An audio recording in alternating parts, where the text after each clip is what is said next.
Hi guys! For today's video ay magba-backhand drill tayo gamit ang long pimples ox na ito, si Yinhe VIP. Wala po itong sponge guys. So ito po yung ginagamit ko ngayon na long pimps and ito din yung ginagamit ng ilang players natin dito sa Ping Pong Polomalok.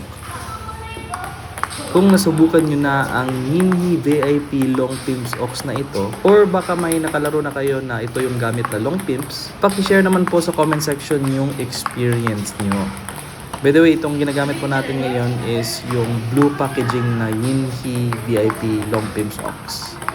At syempre, bago ka mag-scroll down, please don't forget to like and follow our Facebook page and subscribe to our YouTube channel. Ang link po ay nasa comment section. And paki-follow na din po ng aming TikTok account. Ang link po ay nasa comment section. Maraming salamat. God bless.